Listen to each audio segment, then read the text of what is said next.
So many people have been asking me, what will be the future of financial services? What's the future of banking after the credit crunch? There's been the assumption somehow that whole aspects of banking will shrivel up and die, that the same level of commissions will never be made again, that huge banking profits will always be a thing of the past. Well, that's a little naive. Let's have a look at the facts of the situation. You see, whatever happens, ordinary people need banking. Small businesses need banking. Large institutions need banking. The governments themselves need banking services in order to make their economies turn around. So, ordinary bank accounts, loans and so on, they will continue. Mortgages will continue. Foreign exchange transactions will continue. Mergers and acquisitions will continue. Investments in new startup businesses will continue.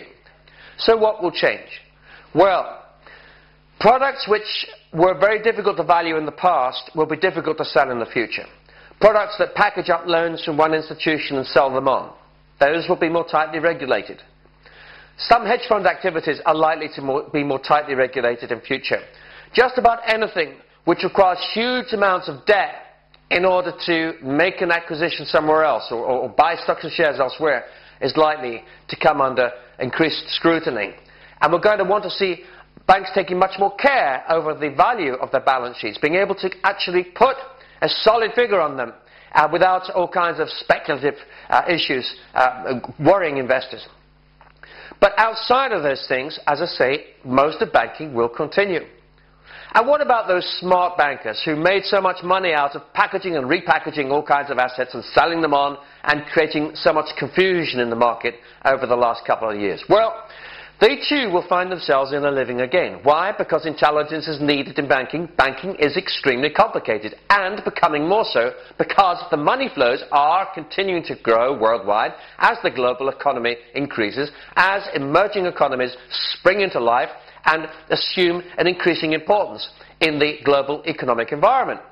And that will present all kinds of new opportunities, exciting ones for those who are willing to take the time to understand where the opportunities are and where the risks are, and to try and make money out of balancing those two together. So look out, there will be plenty of opportunities for banks to do very well in the future.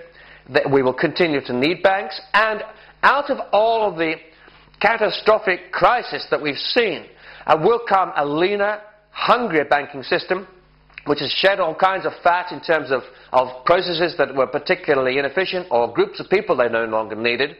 We will have seen a hemorrhaging in terms of the high street presence, the presence of individual branches around people's homes, which, quite frankly, were looked more and more last century anyway. We were overloaded in many towns, cities and countries with these kinds of outlets. They have been looking to pay their way through providing all kinds of business services and the rest, but the fact is that there were still too many of them. And that kind of thinning out will make the banking community much fitter in facing the future and therefore much more profitable.